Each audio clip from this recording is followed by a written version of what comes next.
Top quality और consistent performance के लिए सिर्फ सिल्वर पंप नाम याद रखना। अवैध हथियारों का सबसे बड़ा सप्लायर गिरफ्तार कर लिया गया है। अवैध हथियार सप्लायर शेख सलीम उर्फ सलीम पिस्टल गिरफ्तार की गई है, साथ ही उसको भी पकड़ लिया गया है और नेपाल से सलीम की गिरफ्तारी हुई है। दिल्ली पुलिस स्पेशल सेल और सुरक्षा एजेंसियों ने ये बड़ी कार्रवाई की है और इस कार्रवाई के तहत इसको पकड़ लिया गया है।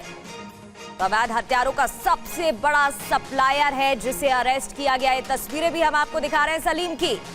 लंबे समय से टीम पीछे पड़ी थी शेख सलीम के और आखिरकार ये बड़ी सफलता, बड़ी कार्रवाई टीम ने की है। तो सलीम के खिलाफ कई मामले दर्ज थे। अवैध हथियार सप्लाई करता था और कई मामलों में इसके खिलाफ एफआईआर भी दर्ज है।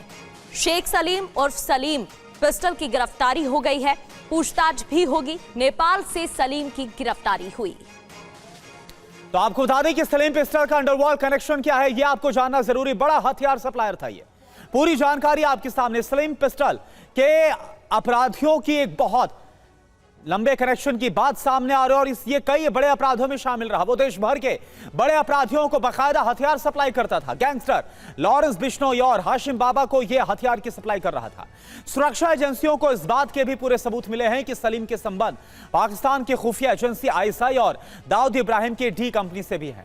सलीम पिस्टल का सिद्धू मूसेवाला हत्याकांड और बाबा सिद्दीकी हत्याकांड में भी नाम सामने आया था। वो सिद्धू मूसेवाला हत्याकांड के एक आरोपी का ग्रुप भी रह चुका है और अब इस गिरफ्तारी के बाद यह माना जा रहा है कई और बड़े राज खुल सकते हैं। और सलीम पिस्टल की क्राइम कुंडली भी आपको बताते हैं। देश में अवैध हथियारों का सबसे बड़ा सप्लायर था सलीम। अपराधियों को बेचता था अत्याधुनिक हथियार, पाकिस्तान से हथियारों की तस्करी भी करता था और आईएसआई और दाऊद इब्राहिम की डी कंपनी से भी इसके संबंध हैं। आर्थिक तंगी के चलते 8वीं के बाद पढ़ाई इसने छोड़ दी थी और पढ़ाई छोड़ने के बाद ड्राइवर बन गया था, लेकिन 2018 में दिल्ली पुलिस ने पहली बार इसे गिरफ्तार किया था। साल 2000 में वाहन चोरी में भी इसका नाम आया, फिर 25 मई 2000 को इसे गिरफ्तार कर लिया गया था। जितेंद्र शर्मा हमारे सहयोगी हमारे साथ जुड़ गए हैं। जितेंद्र, लंबे समय से सलीम की तलाश थी और आखिरकार बड़ी कामयाबी टीम के हाथ।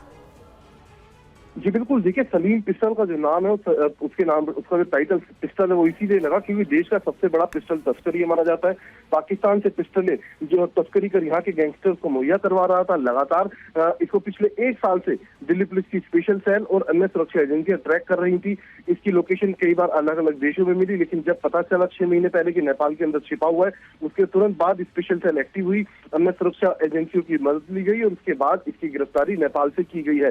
तो एक बड़ी कामयाबी इसको इसलिए भी माना जा रहा है क्योंकि बाबा सिद्दीकी मर्डर केस और इसके अलावा सिद्धू मूसेवाला मर्डर केस में भी इसका सीधे तौर पर इन्वॉल्वमेंट सामने आया क्योंकि हथियार सप्लायर यही था और जो सिद्धू मूसेवाला हत्याकांड में एक आरोपी था उसका गुरु भी ये बताया जा रहा है, यानी कि उसे क्राइम की दुनिया में लाने वाला यही शख्स था।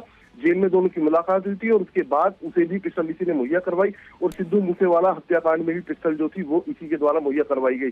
तो एक बड़ी अचीवमेंट इसको दिल्ली पुलिस की स्पेशल सेल मान रही है क्योंकि जेल में मौजूद नासिर छेनू से लेकर तमाम जितने बड़े गैंगस्टर्स हैं दिल्ली एनसीआर के, सभी को हथियार सप्लाई करने वाला अब दिल्ली पुलिस की गिरफ्त में है। जी बिल्कुल जितेंद्र, बहुत बहुत शुक्रिया आपका तमाम जानकारी के लिए। बड़ी कामयाबी के रूप में इसको देखा जा रहा है और आगे भी छानबीन की जा रही है।